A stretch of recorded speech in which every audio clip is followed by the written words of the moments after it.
السلام عليكم ورحمة الله وبركاته. بسم الله الرحمن الرحيم. الحمد لله الذي هدانا لهذا وما كنا لنهتدي لولا أن هدانا الله، حمدا كثيرا طيبا مباركا فيه. الحمد لله عدد خلقه ورضا نفسه وزنة عرشه ومداد كلماته. اللهم صل وسلم على عبدك ونورك إمام المتقين، أمير الأنبياء، سلطان الأولياء، سندنا شفيعنا مولانا محمد النبي الأمي الأمين، وعلى آله وأصحابه وأنصاره وأتباعه أجمعين. لا أسألكم عليه أجرا، إن أجري إلا على رب العالمين. اللهم وفقني لبيان ما يحتاج الحاضرون إليه وما يصلح أحواله. إلهي أنت مقصودنا ورضاك مطلوبنا، فأعطنا كلنا محبتك ومعرفتك. بيك باك الله تبارك وتعالى همانذين طاعات عبادت لنذي صالح أمل لنذي خدايتين وترشق لنذ ومحبت لنذي تمام دعاء خير لنذي أعمال صالح لنذي لطف وكرم بلا قبول دبتا همانذا إيلوني تشرين دوس يارن قوم خيشن إناتان أغلغيذن دنيا وآخرات سعادة كننمك يذ عقلق بيثن إن شاء الله. خداي تعالى يورد مذي بحرحات يدب وطنمذ امنيت بولب علماء وملة مذن أغذ برلغن parahatçılık ittihatta mescid medreselerimiz yürüyüp durmaktan ayırmasın inşallah. Gözümüzün nuri rahmetul lil alemin Muhammed Resulullah sallallahu aleyhi ve sellem 60. yaşında bolon bir ulukan vakiadan geçifte de pek Allah'ın koklamığı bile hizmetine de yetirilipti. Hazreti Halid ibn Walid ve Hazreti Amr ibn al-As tarihte bir ma'ruf insanlar kan yerler feth bolup kan yerler hak İslamiyet girmegine sebep bolan ulu insanlar. Amr ibn al-As Hazreti Necaşi'nin yanına varanda Necaşi burnunu vurupti, onu da burnu kanap men Resulullah gaşin onu uğrayın deyip uğrapdi. On gurrunu geçti geçen hafta. Halid ibn Walid'in de doğunu nama yazıptı. Sen midenden bollu inni, sen Allah Teala'nın adı ve yadının eteğine gir, kan vaktleri, fırsatları elin geçirdin. Şoları cubran et. Yani önkü geçen kemçilikleri yetine nakıs olup kem olan yerlerini ögde vaxtınma doldur şoları deyip doğunu nama yazıptı. Halid ibn Walid uğramakçı bolli şu tadı gurrun geçen hafta tamam oluptu. Amr ibn al-As'a uğraptı. Göreyli senetli kitaplarda Vakidiyali ve başka tarih kitaplarda Hazreti Halid ibn Walid'in aydiyan görürüngüne. Hazreti Halid ibn Walid aydiya doğanımdan nama gelli, namanı okuyordum ve فَلَمَّا أَجْمَعْتُ الْخُرُوجَ قُلْتُ مَنْ أُصَاحِبَ. Ay gideyinle Medine-i Münevvera'ya gidip ihlasım bitin dandım. Kimi yoldaş tapsam kam deydim. Bir yana o da Resulullah'ın yanına baracak bolsa kan odul ceneden adam kafirlerin arasında olup Halid ibn Walid. İslam'ın aleyhine ceneden adam. inni yanında yoldaş bolsa, kän utanmasızlyga bireme sebep bolýar da, peýda yanında adam bar bolsa. Kim maňa yoldaş bolar ka diýdim? Falaqitu Safwan faqultu qad zahara Muhammad sallallahu alayhi wa sallam ala al-arabi wal-ajam فلو قدمنا على محمد صلى الله عليه وسلم فاتبعناه. Safwan yana adama sataştım ve oham şoňa aýtdym, ey Safwan, Muhammed aleyhissalatu vesselam şoň ak ýolladygy, şoň hakdygy Arab we bitin alem jahan billi. Näme maslahat bilýän? Medine-i Munawwaraga gitsek, musulman bolsak, oşal Muhammedin aleyhissalatu vesselam dinine ve idine düşsek nähilli görýän diýip Safwana aýtdym diye. Hazreti Halid ibn Velid. Fa aba ashatta al-iba'i. Bolmaz bulay diýäniň diýip hewre qaýym durdy diýipdir Safwan. Hiç beter qaýym kepläpdi. Näme diýipdiň sen diýipdir. Bu gadar kafir Resulullah bilen atawaglymyz wurşdy. Inni bar on iyine düşeými men diýipdir Safwan ýan adam. Häzir biremeçik bizden ba diýipdir Mekke'den. Himmi kiş musulman bolsa-da men giramaryn diýipdir. Hiç bolmar bulay diýäniň, ogra we özüň kiçek bolsaň diýip, ora gat kepläpdir Safwan. Mundan sawulşdym diýe Halid ibn Velid. Falaqitu Akrama.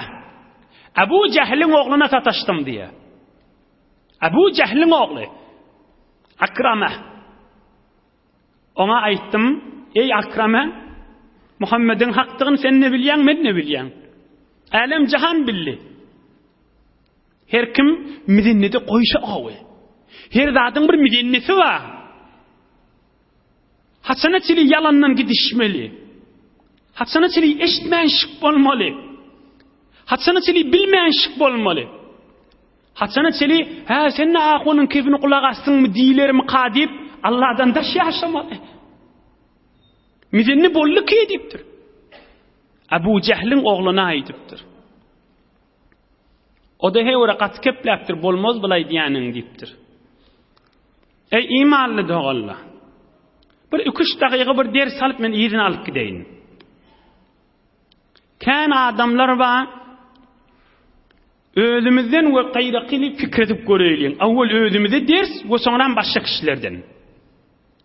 Şu ýaşap görüşümizde kän adamlar bar, öz içerisine, öz dinanasyna, öz adamsyna, öz enata ogulgydyna her form afetler, ya hatta musibet, yani ölüm, her ýagdaýlar düşýe,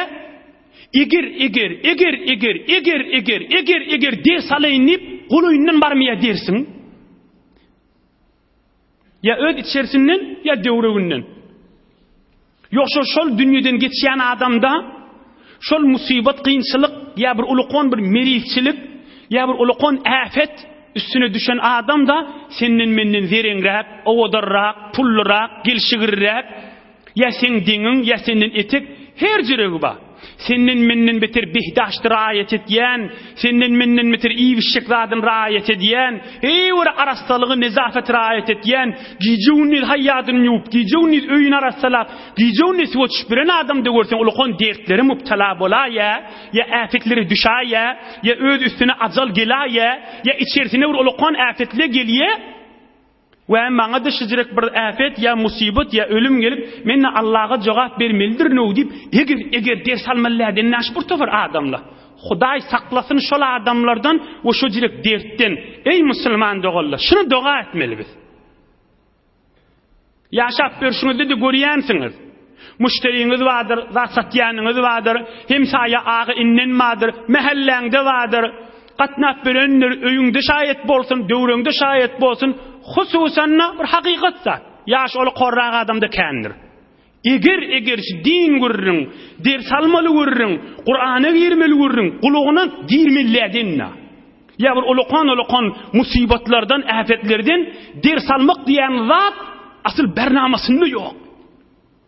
Qur'an näme diýär? Allah Taala näme diýär? Sure An'am, Qur'an-ı Kerim barp atsaň. Sure An'am 27-28 ayasında. Hud Kur'an-ı Kerim'şi. وَلَوْ رُدُّوا لَعَادُوا لِمَا نُهُوا عَنْهُ. Şıla Hudayın kelamı. وَلَوْ رُدُّوا لَعَادُوا لِمَا نُهُوا عَنْهُ.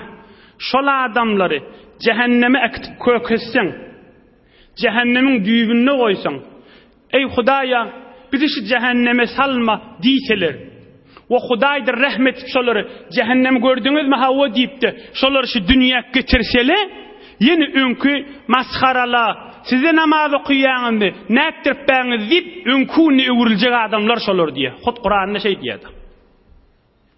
Hud Allah'ın kelamında şey diye. Suriye En'am 27-28 ayada başı görürüm.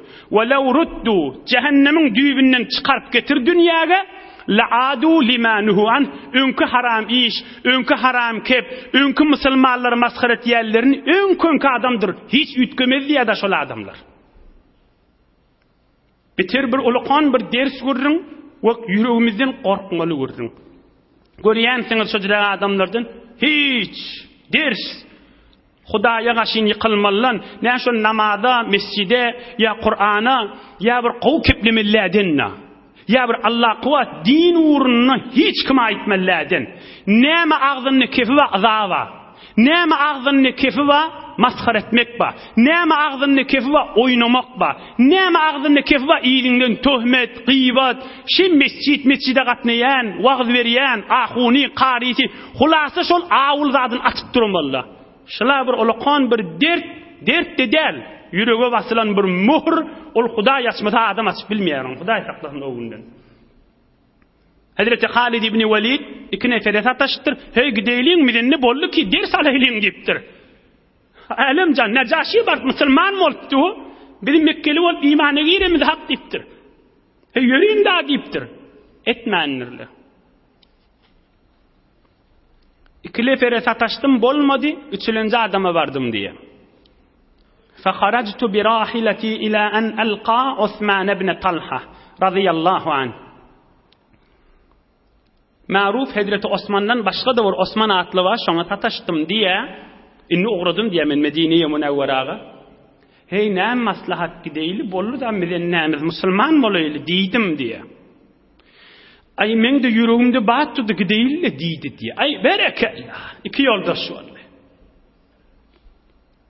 sen oğra ve men oğrun çarak bariyan falan yer vaade dedik diye bolya فأدلجنا سحرا فلم يطلع الفجر حتى التقينا dangdan önçak oğradık her kim özi şol vaadeli yerimizde sataştık diye zahmetler çekiptirler ihlaslar ediptirler oğramak gerekmiştik ha ders alanda da oğramak gerekmiştik ha kan adamda baha qavca adamla musibat, qiyinchilik, afet ve bir mirischilik geliyor ve şidre bolacak o dip ders alıyor ay görür ne dip gününü güymep yine koyuyor da ay görürsün diye ya bir zayıf imanı zayıf adama sataşıyor o da ay hadir havluk verme ne ettirip ben seninle falancıra olursan ha diye pas qaliya şodur şuna Hazreti Halid ibn Velid nama geliptir düşünüptir uğraptır düyesini alıp iki nefere sataşıptır qallı mı qalsan qaliptir men bariyan niptir yeni bir yerine sataşıptır gidecek mi gidecek yer falan yer vaade ediptir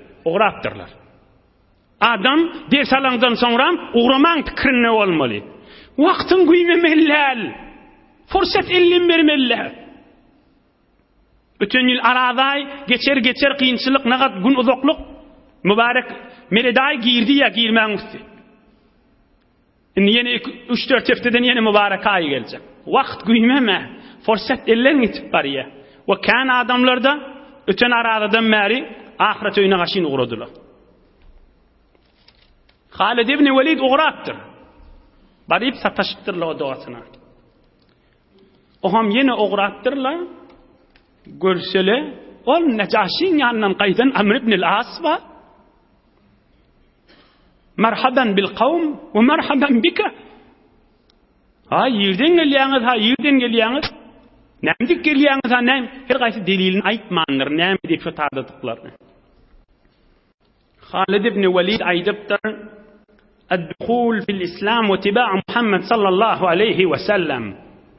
Hak islam ve Muhammed Resulullah'ın iyidine düşmeden çürüyüm çıktık ve Medine-i Munawwaraga bariyas mümin Müslüman bolmak için deyip Amr ibn al-As'a aytdım diyor. Amr ibn al-As aytıptır. Ve zâlikellezî aqdemeni men şondan çürüyüm bariyan deyiptir. Men Necaşi'nin yanından uğradım mümin Müslüman bolmadan çürüyüm. 3 vallallah. يقول خالد رضي الله عنه فاصطحبنا جميعا حتى قدمنا المدينة المنورة. Hazreti Halid aydiye 3 bolup uğradık ta Medine-i Munawwaraga yettik ve diyelerimizi çökürdük düştük. فلبست من صالح ثيابي ثم عمدت إلى رسول الله صلى الله عليه وسلم. Egin maşım çalışırıp arasta qaw egin maşım madı şolar geyip Peygamberimize gaşin Resulullah aleyhissalatu gaşin uğradım.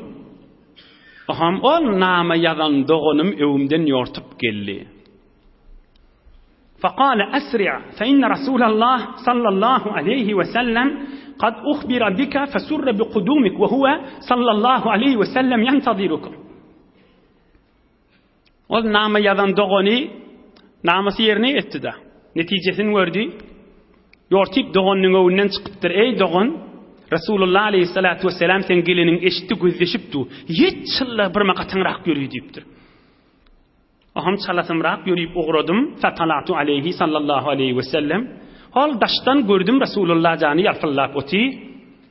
Fema zâle yetebessemu ileyye hatta vakaftu aleyhi. Sallallahu aleyhi ve sellem. Peygamberimiz bana gözü düşüp yıldırıp gülmene başladı. Gülür yüz bilen men yüzüm gözlep oturdu. Ve menne uğradım Resulullah'a gaşin. Fesellemtu aleyhi bin nübüvve. Hatta mübarek huzuruna yetip Esselamu aleyke ya Nebiyallah dedim. Fesellemtu aleyhi bin nübüvve. Esselamu aleyke ya Nebiyallah dedim. Ve Peygamberimiz aleyhissalatu vesselam gülür yüz bilen bana ve aleykum selam dedi. O ham ahval porsi etme akak men ayttım. İnni eşhedü en la ilahe illallah ve enneke Resulullah. Men şehadet beriyen ki Allah'dan başka hiçbir ilah ma'budi bolmaz ve sen Allah'ın hak veren Resulüdürsün deyip. Aham Peygamberimiz aleyhissalatu vesselam aytti. Elhamdülillah. Hudaya köp şükür. Ey Halid. Men seni ozolla veren ve dayav adam tanıyadım. Seni hakıllı düşümlü adam tanıyadım. Şu haklığından umidim badi. Sen İslam'a girersin deyip kendini gözleştim deyiptir. Aham Hazreti Halid aydıptır. Ya Resulallah. Qad ra'aytu ma kuntu ashhadu min tilkal mawatin alayka mu'anidan anil haqqi fad'ullaha ta'ala ay yaghfira li. Ya Resulallah. Men sen evinde durup seni öldürüyünüp sahabalarını öldürüyünüp ben kendi şehadettim. Kafirliğin içinde olup Kur'an'ın tersine, İslam'ın tersine, sen tersine, Huday'ın tersine kendi uğraştım deyiptir. İnni utanıyan deyiptir. Sen bir dua et, şul geçen günahlarım Huday men günahlarım mağfiret etsin, affetsin deyiptir. Aham Peygamberimiz duaya hayır etiptir. Hudaya Halid'in eden günahlarını geçti. Hazreti Halid aydiye aham menden son Amr ibn al-As evesiyişip Resulullah bilen kol ve Müslüman molli ve ondan son Osman ibn Talha radıyallahu anh o da kol Resulullah'ın evinde durup Müslüman molli diye. Ey mümin Müslüman da Allah. Bir esasi bir uluqan ders var. Şayet birime kærrek de vaqt alsın. Halid ibn Velid Resulullah aleyhissalatu vesselam'ın yanına vardı. Ne molli? Müslüman molli. Yani mümin molli. Yani Allah'ın adının eteğine girdi. Yani Kur'an-ı Kerim'e ananyan adam molli. Çay suunna Bismillah diyecek adam molli. Tamam harekatı Huday için bolmalı adam molli. Qovurmağı ve yokuş vermeği, mal harc etmeği ve cüvsünne saklamağı Huday için bolmalı molli. Ve Kur'an-ı Kerim'e amel ediyen bolmalı molli. Şuna adına ne diyele? Müslümançılık diyele. Aya ey cavan dost. Aya Halid ibn Velid Müslüman moldu ta 3-4 yılın padişah olmadan çürüm deyip bolur may? Bolmadı ahim. Ey Halid sen Müslüman molyan birime puldar olmadan çürüm mi diysen ne mi diyor? Gülür da ne mi diyen sen diyor? Ey Halid, sen musulman boldun te işin olmadan çüreyim. Gelişen atmışım. Ey Halid, sen musulman boldun te doğunun oğlu, bacağın oğlu, qarındaşın oğlu, çıkanın, dayın, şolardan birime avrin kerrek bolmadan çüreyim. Gelişer mi şu gurrundu? Yo, musulman bolupdur. Allah şondan razı olmadan çüreyim. Ve Allah razı olsa şu dünyada şon yüreğine nur ve madam sakinet, arameş, cahillik beriye ve dünyadan geçenle kabrına varanla behiştin mukaddemati paşa beriye, ceza beriye ve kıyamatta da cennet beriye. Şuna adına musulmançılık diyorlar. Musulmançılık dediği te canın çıkyanca Allah'ın adının eteği ne olmalı? Ve Huday şu dünyada sen kalbine nur veriyor ve kabra varanda behişte verilecek padaşın mukaddematı veriliyor ve kıyamatta kamil behişt veriliyor. Şuna adına ne diyorlar? Musulmançılık diyorlar. Kısacık suralarda var. Yerde var El-Qari'an içinde. Ey Müslüman, ey eşhedü enne Muhammed Resulullah diyen adam, bil ki kamil insanın işitmeli vururun işi. Ol insan iki aydiye, men 5 yıl namaz okudum, Huday bana näme işlet vermedi. Men 4 yıl ver namaz okuyup ben näme başıma düştü, bedbahti düştü. Men 3 yıl ver namaz okuyup ben Huday men işim oňdurmady. Men 2 yıl veri arada tututin, men hiç doğam kabul bolmady diyen adam kulak atsın gowjedy. Musulman bolsa Kur'an-ı Kerim'de aydiye el-qari'atu mel-qari'a. El-qari'a dediği dar kıllı näme manasy şu. Dar kıllı dediği kıyamet günü aydiye. Şoň içinde näme? Fa amma men thaqulat mawazinuhu fahuwa fi 'işatin radiye. Her kim şu dünyada eden amali sogaby kärrak bolsa şoň jaý behiştdir diýýär. Maktum Hulishan aydiya ki dünya ahiretin keşto karıdır, tohum seçeveri nage yatıp sen. Dünya mezreyi ahiret dip aydılyan kepki, men 2 yıl namaz okudum dip elin kursana tutacak, han Huday men padişah etmedi, 2 yıl namaz okuyup ne husru perviz olmalı mı? Ya 2 yıl namaz okuyup bir kasırlı olmadan çüreyim mi? Ya elhakumut tekâthür, kıyısqa suralarda okuyan Kur'an'ımızda var. Huday nehme diye, ey Allah nehme diye, elhakumut tekâthür. Ey adamla, sizi Hudaydan alıp qaly, mal köfelçek bolup, otak köfelçek bolup, hal-halça köfelçek bolup, mubul köfelçek bolup, perde köfelçek bolup, biri-biriňden artykmaçy boljak bolup Hudaydan galyňyz siz diye. Hatta zurtumul makabir, kabra barýançaňyz şiş bermediňiz diye. Huday näme diye? Kalla beýtmäň diye. Sawfa ta'lamun, işte dünýeden geçeňizde bilersiňiz ha diye. Summa kalla, yeni aydiyen beýtmäň diye. Sawfa ta'lamun, işte bilersiňiz ha diye. Alhaakumut tekâsurun manasy şu. Gaýtaý deyin. Alhaakumut tekâsur. Ey insan, sizi onun bunun malından köfelçek bolup, işini abrayletjek bolup, zindigiň näme etjek, ondan bundan kem almajak bolup, Hudaý ýadyňdan çykardyň. Hatta zurtumul makabir taqabra girdin, hiç tat etmedin. Hatsana sili şey etjek diye. Kalla, sawfa ta'lamun. Beýtme meniň ýollaldyr, işte bilersiň ha. Summa kalla, yeni aýdýan beýtme. Sawfa ta'lamun, işte bilersiň ha ruhuň çykanyna. Ahirine de näme diye? Summa la tus'alunna yawma idin anin na'im. İşte kıyamatda kolgaňdan, suwuňdan, çaçyryňdan, işiňden ýeke men sorajak diýipdir Hudaý Taala. Şoňa adyny kıyamet günni diýär. Yani bizat ýada düşmelimi ya Kur'andan onu hasfetmelimi? Ya na'udhu billah, ol fakat okulmalı, emma manasy etiqadi zatda da onu hasfetmelimi? Gelişýän zatmış musulman adam, nähille aýtmaly? Men 2 yıl namaz okudum, Hudaý maňa padaş bermedi diýip. Padaşyň şu dünýede yüreğine nur we arameş we jaýyllyk girmek, padaşyň jezaň beriljek sogabyň mukaddematy ölüňde kabrde berilýär we kamil padaş kıyamatda berilýär. Ine Kur'an-ı Kerim Yeke Kur'an-ı Kerim'den aýtdy senmesini. Ya iza zulzilatin içinde var. Femen ya'mal misqala zarratin hayran yara. Kişi qılyanjakda qawlyga dağı dipdir. Kıyamatda görersiň padaşyny, haýryny. Ve men ya'mal misqala zarratin şerran yara. Qılyanjakda telekelik dipdir.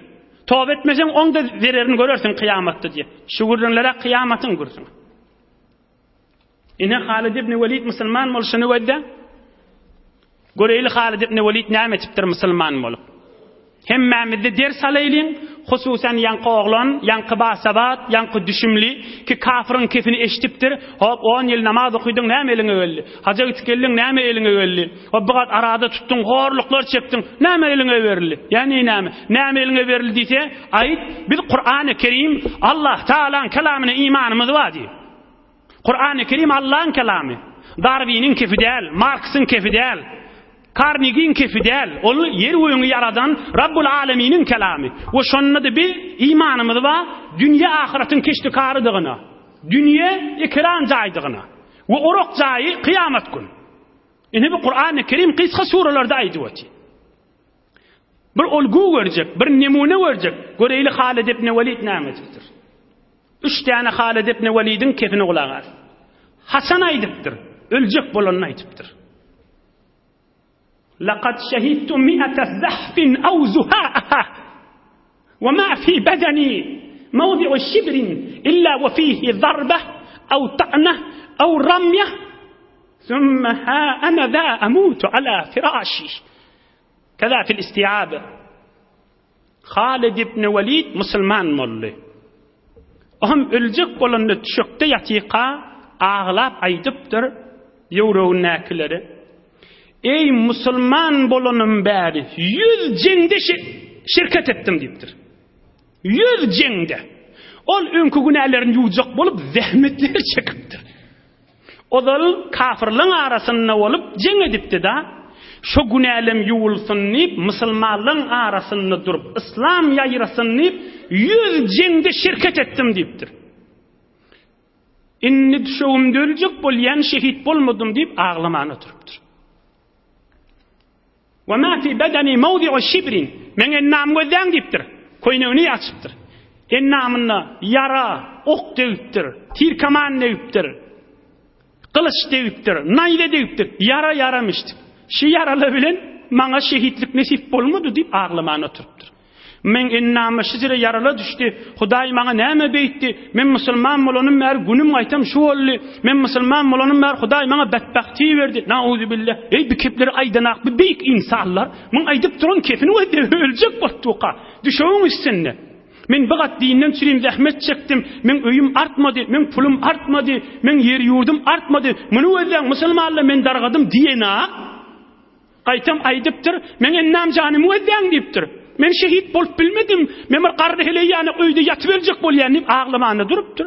Bulan pikirlerini öýdi. Bula Kur'ana imanlar kamil adamda. Bula kafirlerin kefini kulağa atyp, "Ha, şeýlemi" diýip imanlaryny satmadyk adamlar da bula. İkilenji kefin kulağa as.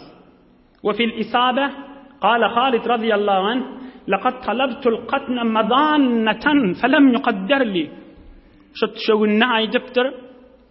Ay men şitak girsem öldürülsem gerek, şehit bolar nip şuluk jenglere üstüne bolup duran şuluk yerlere da ödüm sokuluşdum diýipdir. Belkim bir naýda degip şehit bolasam diýip. Ýene maňa nasip bolmady şehitlik diýip ağlamany durupdyr. Laqad talabtul qatla madannatan. Ay şitak barsama maňa ok degse gerek diýip ok brady, tir kaman brady kafirlerden bellen tuqa şu taýrekde bardım. Emma maňa degmedi şehit bolmadym men diýip ağlamany durupdyr. Üçüncü kefen olağız. Musulman bolamdan sonra men şehit bolmadım deyip ahir demin nağlavati. 100 jengde şirket edipdir. Ennami yaradan ne olur? Men 2 yıl namaz okuydum, Hudaý men hiç de etmek deyip durmak, adam haya etmeli bir kepler aytmaga. Eger musulman bolýan bolsa, Kur'an-ı Kerim'i imanı var bolsa, bitir bimana kep bolýar. Bular olguny wezde. Üçüncü kefin wezde Hazreti Halid ibn Velid'in. وما من عملي شيء أرجى عندي بعد الكلمة الطيبة من ليلة بتها وأنا متترس والسماء تهلني بالمطر إلى الصبح حتى نغير على الكفار كذا في الإصابة. Halid ibn Velid öljek bolup yatiqa dünýeden geçşek bolup tuqa aydypdyr. Ay havada diýipdir. 100 jenge şirket ettim. Şehida bolmadım, bay öljek bolup her ýeri girdim diýipdir. Ýöne iman kelimesinden soňram bir zadymdan gaty umydım ba, inşallah kıyamet derejem ol qany dermeň diýipdir. Näme zat ol? Bir gije kafirle bilen jeňe gitdik. Şonda men daşarda galmaly boldum. Ey musulmanlar, ey Türkmenili, men aýdyp duran kepimizde. Men daşarda galmaly boldum we men elimde seper wady. Qalqan ya Türkmen. Gämişiň dersinden mejerýärmişdi, galyň bolýarmışdy. Qaplaman gafaga ýal ol qonzat, ok, tir, kaman degmerýanyň ewe tutulýan. Men daşarda galmaly boldum. Was-sema'u tahulluni. Göýüňden dul ýagyn gelýärdi. Daňat ýança şoň etegine titrek geçirdim diýipdir. Bir jegedek Hudaýa men jeňe barýan, men islam üçin barýan, bu bedbahty näme, bu horluklar näme, bugün men maşmokladım. Eger aglyma almadym bu kepler diýipdir. Ey daňat ýança 5 dagyga durup bolýan daşarda. Qalqan agyrdat. Şonu üstümde saklap oturdum diýipdir. Daňda atdy, musulmanlar bilen kafirler bilen inni jeň etmäne gitmeli. O kemlik, o kıyınçılık, o ýagynyň etegi, o horluklar Hudaýyň ýanyna gatmydy diýen inşallah şöyle den işim, ol kan sogap, maňa derece bolar kıyamet günümde diýip diýe. Men şugat zahmet çekdim, hem men halife bolmadym, hem men padşah bolmadym, hem men näme bolmadym, bulardy ýadyny ýok. Bular nagat hakikat musulmanmışdyklar.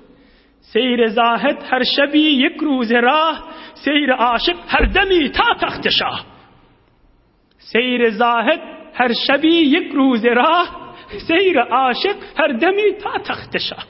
Ol elini tesbih alıp sanap duranlar bir toğra adam, Hudaýyna aşık däldir. Ola bir gije daňat ýança tesbih sanasa da bir jewulluk ýola wesişdi. Seyre zahet her şebi yekru zerah. Hay tesbih sanap duran adam bir gije unnizlep ibadet eder, ola bir jewulluk ýol düşdi. Seyre aşık her demi ta tahtşah.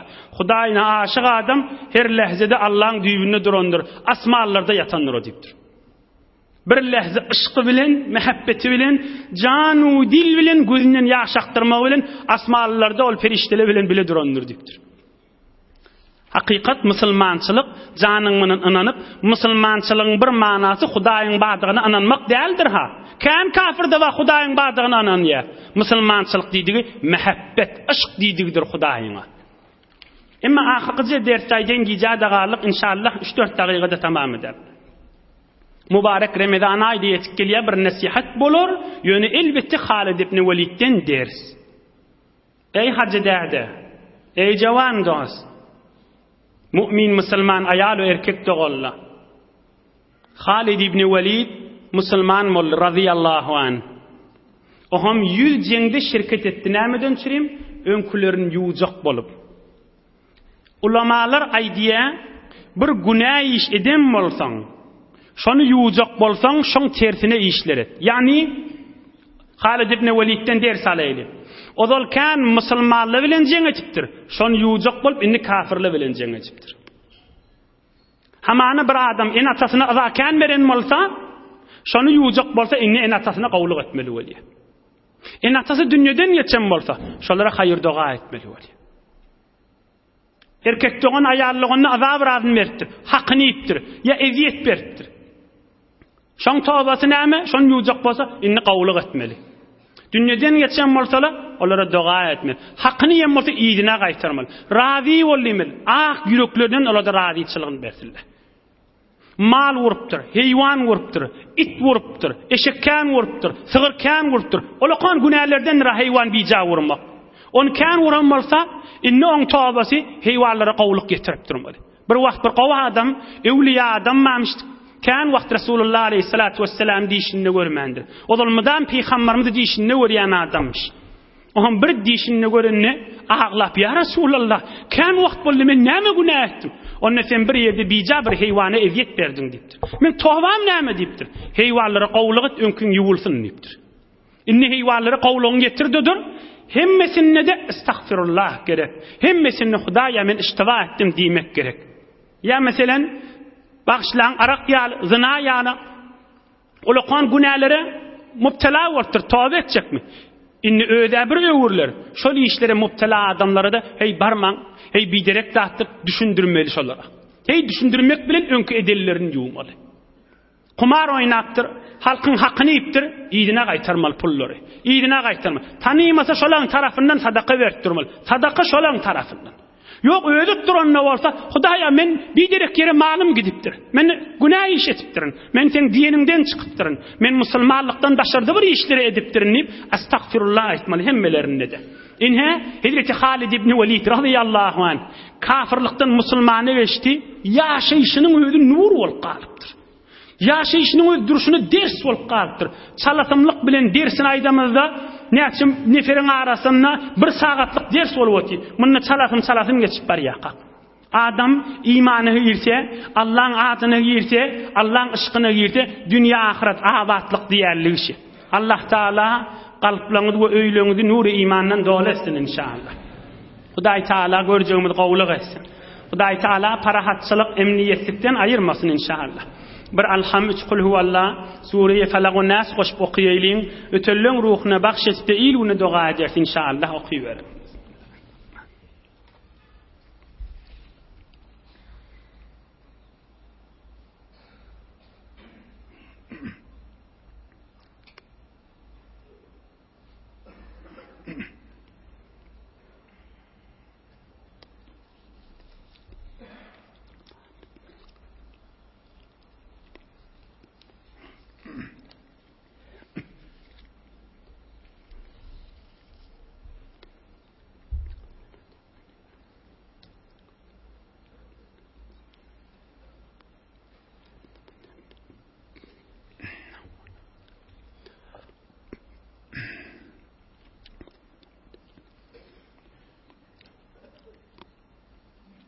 المرسلين والحمد لله رب العالمين. أباهون إلهي آمين. كمشتفدن إلهي آمين. إلهي آمين. كان مريض لمضواد يبتر لمشكل دغل لواد يبتر إلهي آمين. قبول إن شاء الله. آمين يا إله العالمين. آمين يا مجيب الدعوات. إلهي آمين. إلهي آمين. إلهي آمين. آمين يا أرحم الراحمين. مريض لمضواد يبتر له خداي الشفاء بعثن. إلهي آمين. مسافرتا، ختمتا، قربتا، مشكل دغلا. içeride dışarıda hemmelerine dua ediyor. آمين يا ذا العرش العظيم. آمين يا مجيب الدعوات. آمين يا أرحم الراحمين. آمين يا إله العالمين. برحمتك يا أرحم الراحمين. ما شاء الله. بارك الله. غيرات edin. Yoldaşlarınız da yardımdan çıkarmak.